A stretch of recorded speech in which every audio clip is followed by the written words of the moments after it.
여러분 혹시 광수생각이라고 하는 만화 보신 적 있으십니까? 광수생각. 신문에 연재가 된 만화죠. 아주 짤막한 연재 만화였는데요. 이 작품으로 유명해진 박광수라고 하는 분, 이분이 사실은 공개적으로 본인이 왜 교회에 가지 않는가를 설명을 해서 한번 화제가 된 적이 있었습니다. 이분이 중학생 때, 이분이 1969년생이니까 저보다 2살이 많네요. 그러니까 저하고 같은 청소년기를 보내신 분이에요.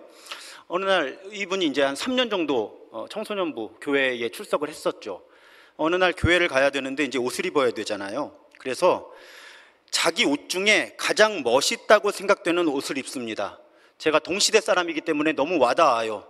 이분이 선택한 최고의 옷은 미즈노 회색 추리닝이었습니다.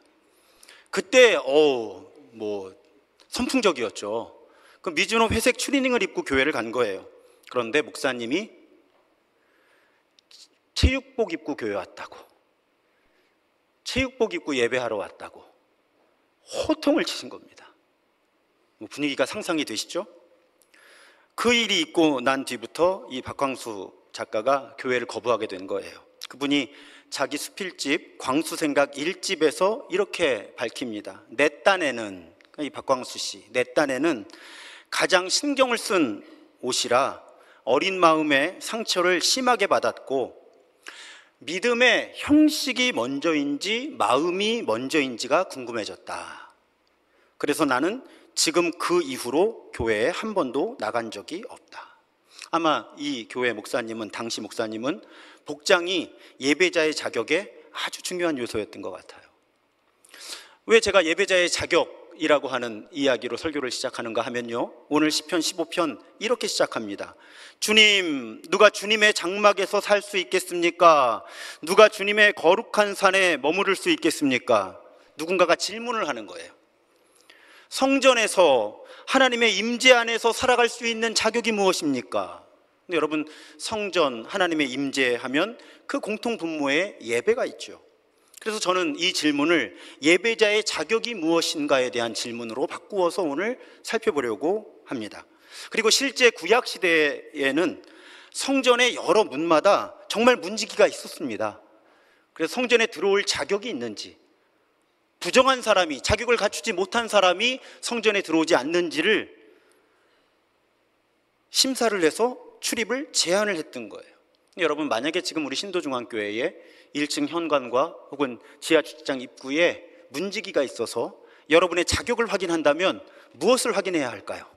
복장을 확인해야 할까요? 아니면 헌금을 준비해 왔는지 확인해야 할까요? 아니면 아주 순수하게 예배드리고 싶은 하나님을 사랑하는 마음이 있는지를 질문해야 할까요? 무엇이 예배자의 조건일까? 자격일까? 그런데 이 질문에 대한 오늘 시인의 답변은 이렇게 시작을 하는 거예요. 2절에 보면 깨끗한 삶을 사는 사람, 정의를 실천하는 사람. 자, 그러니까 예배하려고 하는 사람, 하나님의 임재를 기대하는 사람들이 갖추어야 할 첫 번째 자격은 깨끗한 삶, 정의를 실천하는 삶이라는 거죠. 그러니까 우리가 예배의 자격을 갖추기 위해서는 예배에 나아오기 전에, 예배의 자리에 나아오기 전에 일상에서 깨끗한 삶을 추구해야만 한다는 거예요. 그리고 정의로워야만 한다는 것입니다. 정의롭다는 것이 결국 무슨 뜻이에요? 다른 사람과의 관계를 바르게 한다는 뜻이에요. 그런 사람들에게 예배자의 자격이 부여된다는 것입니다. 자, 그러면 보다 구체적으로 어떻게 해야 일상에서, 세상에서 예배의 자리에 오기 전에 깨끗한 삶을 살면서 다른 사람과의 관계를 바르게 할 수 있느냐? 오늘 시편 15편은 2가지의 한 단어, 한 글자로 된 단어를 가지고 설명을 합니다. 바로 말하고 돈이에요. 한 글자. 말과 돈. 우선 말에 관한 가르침부터 살펴보죠. 2절, 3절, 4절에 보면 마음으로 진실을 말하는 사람, 혀를 놀려 남의 허물을 들추지 않는 사람, 친구에게 해를 끼치지 않는 사람, 이웃을 모욕하지 않는 사람, 맹세한 것은 해가 되더라도 깨뜨리지 않고 지키는 사람, 이런 표현들이 나옵니다. 그러니까 하나님의 성전에 머물 수 있는 사람, 예배자의 자격은 남을 험담하지 않고, 말로써 남을 해치지 않고, 상처 주지 않고, 남에 대한 누가 비방을 하더라도 쉽게 받아들여 주지 않는 사람, 또 최선을 다해 진실만을 말하고 약속을 했으면 지키는 사람, 그런 사람들에게 예배자의 자격이 있다는 거죠. 여러분, 그런 표정으로 저를 바라보지 마십시오. 제 의견이 아닙니다. 하나님 말씀이 그렇다는 거예요. 예수님 주신 산상수훈의 가르침과 일치하죠. 여러분, 마태복음 5장 22절에 보면 자기 형제나 자매에게 성내는 사람은 누구나 심판을 받는다. 자기 형제나 자매에게 얼간이라고 말하는 사람은 누구나 공의회에 불려갈 것이요, 또 자기 형제나 자매에게 바보라고 말하는 사람은 지옥불 속에 던져질 것이다.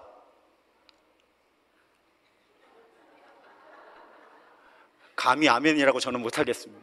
여러분, 어떡하죠? 우리 가운데 지옥불에 던져질 사람들이 있을 것 같습니다. 자, 이런 말씀 어떻게 이해해야 할까요?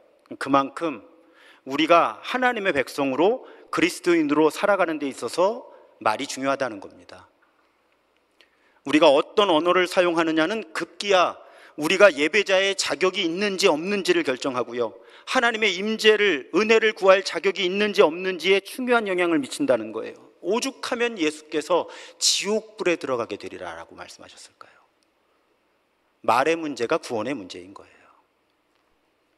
그래서 예배자의 자격을 우리가 갖추기 위해서는 말을 조심해야만 합니다. 두 번째 요소는 돈이에요.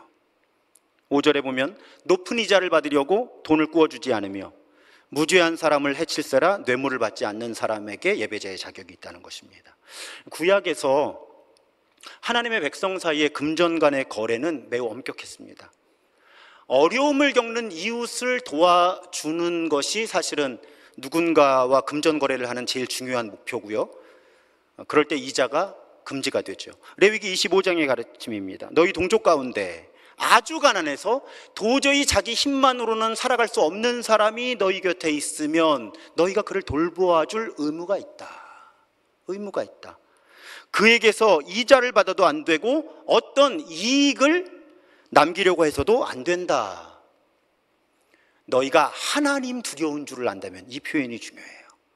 하나님 두려운 줄을 안다면 너희 동족을 너희 곁에 데리고 함께 살되 이자를 받을 목적으로 돈을 꾸어주거나 이익을 볼 셈으로 무엇인가를 꾸어주어서는 안 된다. 여러분, 저도 이번에 알았습니다. 이자로 번역되는 히브리어 네쉐크의 어원이 물어뜯다예요. 물어뜯다. 그러니까 적어도 구약 성경의 세계관에서 이자를 받는 건 물어뜯는 행동이었습니다. 누군가를. 오늘날의 경제 구조와는 달랐죠. 하지만 우리는 이자에 대해서 성경이 얼마나 부정적인 생각을 하고 있는지 이런 단어의 선택을 통해서도 확인할 수 있는 거예요. 그러니까 어려운 사람은 도와줘야 되는 거죠. 내가 그 사람을 돕는 과정에서 어떤 이익을 취하려고 하는 것은 우리에게 예배자의 자격을, 하나님 백성의 자격을 잃어버리는 과정이라는 것입니다. 뇌물도 마찬가지죠. 고무신이라도 하나 받으면 선거에 영향을 미쳤대잖아요, 옛날에. 그러니 뇌물을 받으면 사람의 마음이 움직일 수밖에 없어요. 그러니 받지 말라는 것입니다. 그 뇌물의 영향 때문에 정의로운 판단을 내리는데 방해를 받기 때문이죠. 그러니까 예배자의 자격에 있어서 돈이 중요한데, 다른 말로 바꾸면 부당한 이익을 취할수록 예배자의 자격이 없는 거예요. 부당한 돈 욕심을 갖고 부당한 방법으로, 물론 본인에게는 부당한 방법이 아닐 수 있습니다. 하지만 그 사람이 돈을 버는 과정에서 정당하지 않게 손해를 입는 사람이 있다면 그런 사람은 예배자의 자격이 그만큼 없어지는 거예요. 그런 표정으로 저를 보지 마시라니까요. 하나님의 말씀이라고요. 자, 이렇게 보면 돈과 말을 통해 다른 사람들, 특히 신앙 공동체, 교회 안에서 다른 사람에게 상처를 주거나 손해를 입히는 행동을 하는 사람, 그리고 약속을 지키지 않는 사람은 예배자의 자격을 잃습니다. 아무리 열심히 예배를 드려도, 아무리 헌금을 많이 해도, 아무리 봉사를 많이 해도 하나님은 그 사람의 예배를 기뻐하실 수가 없는 거예요. 이러한 가르침은 시편뿐 아니라 시편 15편뿐 아니라 성경 전체에 가득하죠. 다시 한번 예수님의 산상수훈 마태복음 5장 23절을 인용합니다. 우리 교회 주제 성구와 같은 성구 중에 하나죠. 그러므로 네가 제단에 제물을 드리려고 하다가 네 형제나 자매가 너에게 어떤 원한을 품고 있다는 생각이 나거든 너는 그 제물을 제단 앞에 놓아두고 먼저 가서 너의 형제나 자매와 화해하여라. 그런 다음에 돌아와서 제물을 드려라. 자, 하나님을 향한 예배가 먼저가 아니라 사람 사이의 관계 회복이 먼저라는 예수님의 가르침입니다. 사람 사이의 관계와 우리와 하나님 사이의 관계가 서로 연결이 되어 있는데 사람 사이의 관계를 먼저 풀지 않으면 하나님과의 관계는 풀리지 않는다는 것이 성경의 일관된 가르침이에요. 불편해도 부담스러워도 하나님의 말씀입니다. 그래서 여러분, 저는 제가 매일 기도회 이렇게 시작을 할 때 환영하는 멘트가 늘 일정합니다. 근데 토요일 날 다르죠. 오늘은 토요일입니다 하면서 제가 뭐라고 말씀드리죠? 내일 거룩하고 복된 주일을 준비하는 날이 되시길 바란다고. 한 주간의 일상을 잘 마무리하고 내일 주일을 준비하는 좋은 날 되시기를 축복합니다. 보통 이렇게 토요일 매일 기도회 때는 새벽에 인사를 드립니다. 중요해요. 우리가 주일을 거룩하게 지키고 그 속에서 하나님을 예배하기 위해서는 토요일이 중요합니다. 왜요? 우리 살다 보면 말과 돈으로 관계가 망가질 수 있습니다. 누군가에게 상처를 입힐 수도 있어요. 바로잡을 기회가 토요일이라는 거예요. 왜? 주일에 하나님 예배해야 하니까. 그래서 토요일은 주일을 준비하면서 저는 여러분께 관계를 회복하는 날로 삼으시기를 강력히 부탁드립니다. 토요일은 관계를 회복하는 날이 되어야 하는 거예요. 왜? 주일에 예배해야 되니까. 그런데 주일에 진짜 예배를 드리려면 예배자의 자격을 회복해야 할 텐데 예배자의 자격이 다른 사람과의 관계의 문제에 매여 있을 수밖에 없으니까 그러니까 예배 드리러 나오기 전에 내가 할 수 있는 최선을 다해. 이건 관계는 항상 쌍방이 있으니까 내가 노력한다고 풀리는 것은 아니에요. 하지만 내가 할 수 있는 성심성의를 다해서 주중에 엉킨 망가진 관계가 있으면 또 내가 오늘 시편을 기준으로 해서 보면 말이나 돈으로 다른 누군가에게 손해나 상처를 입혔다면 또 약속을 지키지 않아 관계에 문제가 생겼다면 그리고 그 밖에 어떤 이유든지 다른 사람과의 특히 가족이나 같은 교회 안에 누군가와 관계가 얽혀 있다면 내가 할 바를 다해서 주일 예배 전에 그 부분을 화해하고 정리하는 것이 우리가 예배자의 자격을 갖는 것에 있어서 필수적인 과정이라는 것입니다. 제가 어젯밤에 위기가 있었어요. 그것도 밤 9시가 넘어서. 부부들이 그렇듯이 발단은 사소한 일인데 말을 하다가 제가 아내하고 대화가 엉켜버린 거예요. 그리고 제 책상으로 돌아왔더니 이 원고가 보이는 거예요. 토요일에 관계를 회복하지 않으면 예배자의 자격이 없습니다. 저는 그냥 예배자도 아니고 예배를 집례하면서 설교를 해야 하는데 이거 어쩝니까? 큰일 났어요. 아내도 문을 닫고 방에 들어갔는데 그 상태로 제가 오늘 예배를 집례하고 설교하면 제가 그런 위선자가 어디 있어요. 제가 본래 그런 생각을 잘 안 하는데 어젯밤에는 잠깐 그런 생각까지 들더라고요. 이게 영적 전쟁인가? 사탄이 내일 우리 교회 예배를 망가뜨리려고 예배를 인도하고 설교를 하는 담임 목사를 지금 토요일 밤 늦은 시간에 아내와 갈등이 일어나게 한 것일까? 내가 그걸 알아채지 못하고 지금 실수한 것일까? 어떡하지? 그래서 여러분, 평소보다 매우 빠른 속도로 아내에게 메시지를 보내서 화해했습니다. 여러분 웃으시지만 목사도 다 똑같아요.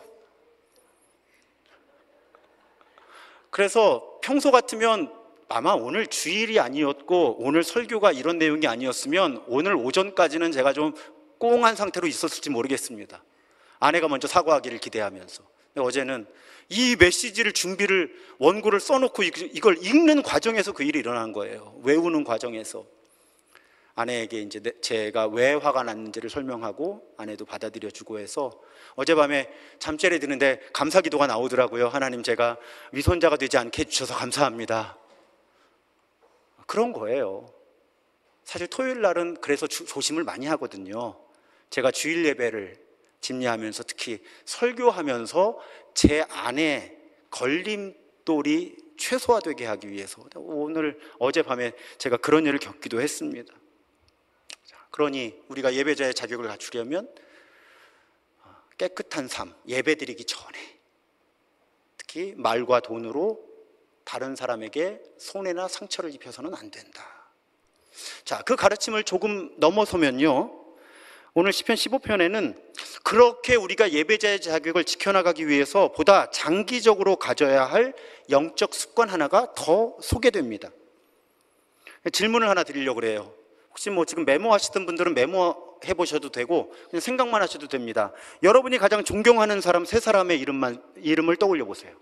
예수님 빼고 세 사람을 생각해 보세요. 적어 보시거나. 내가 존경하는 사람.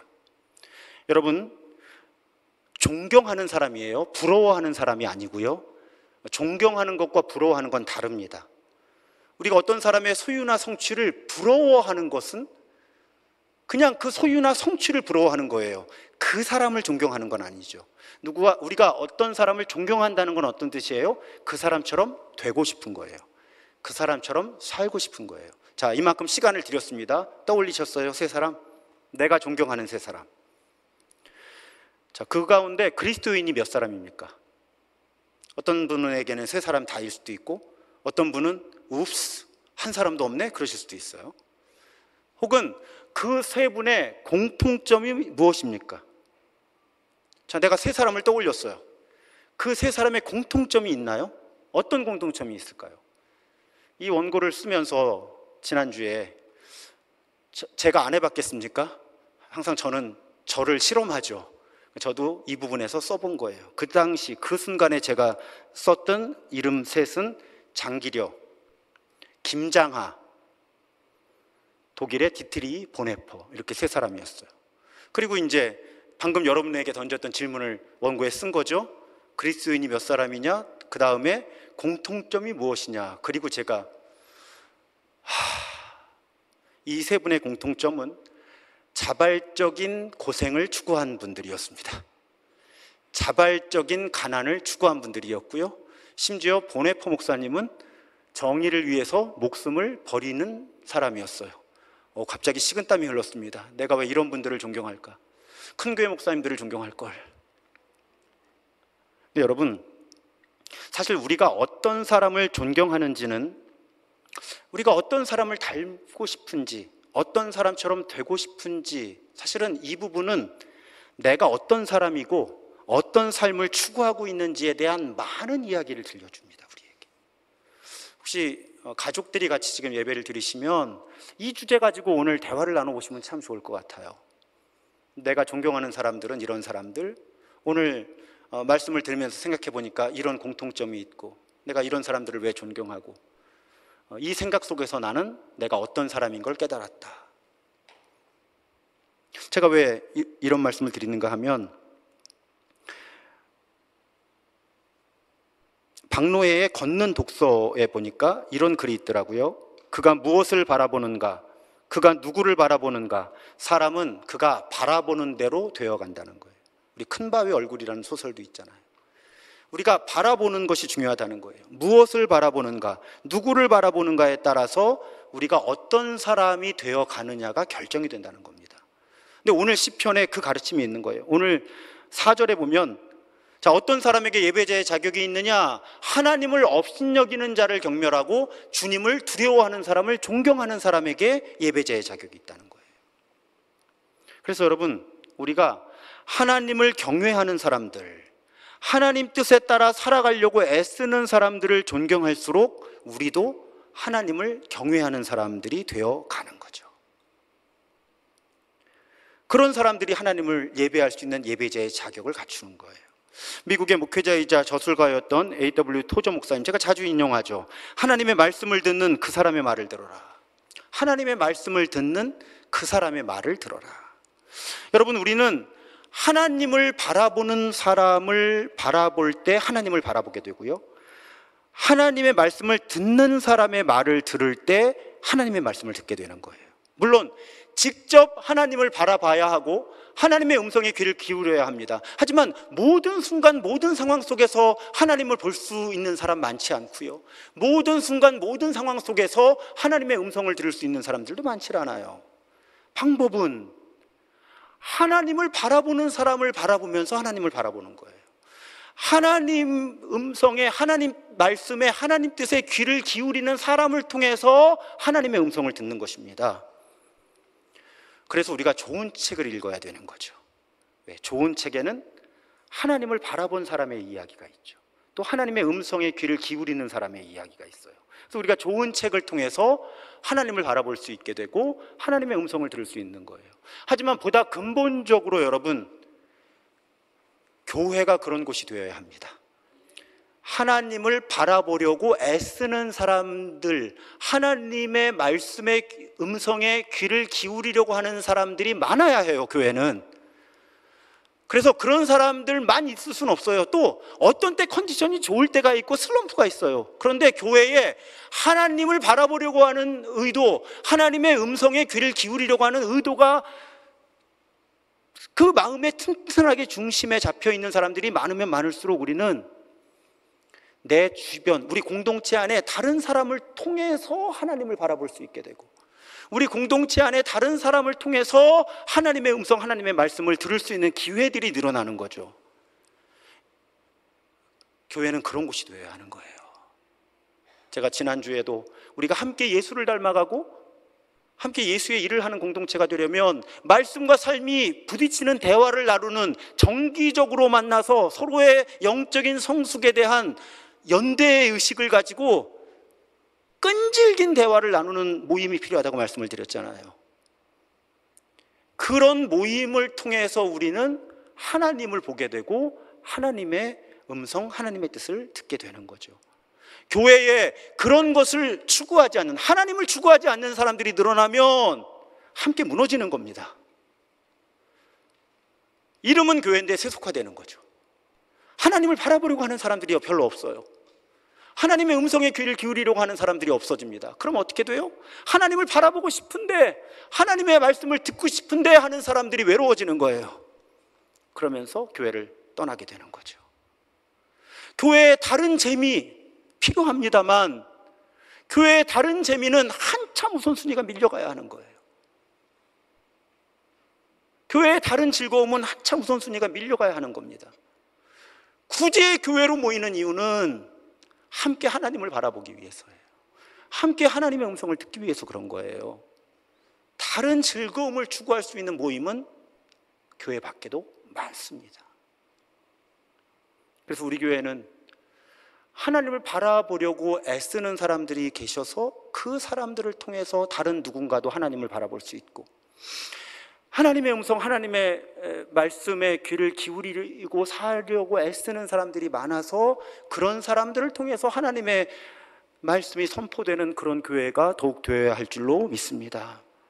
그러면 시편 15편의 주제가 정리가 다 되죠. 예배자의 자격이 무엇인가? 일상 속에서, 세상 속에서 깨끗한 삶을 살아가면서 특히 말과 돈으로 누군가에게 상처를 입히거나 손해를 입히지 않고 정의롭게 사는 사람이다.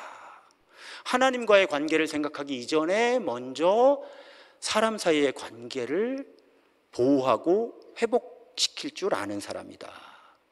그리고 그런 습관을 갖기 위해서는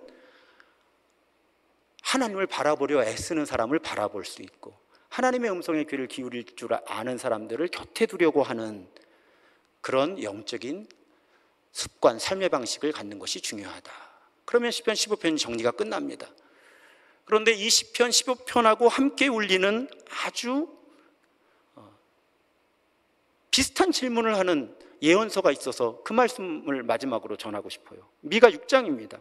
미가 6장에 보면 오늘 시편과 아주 비슷한 질문이 던져져요. 6절에 내가 주님 앞에 나아갈 때에 높으신 하나님께 예배 드릴 때 뭘 가지고 나가야 할까? 똑같죠.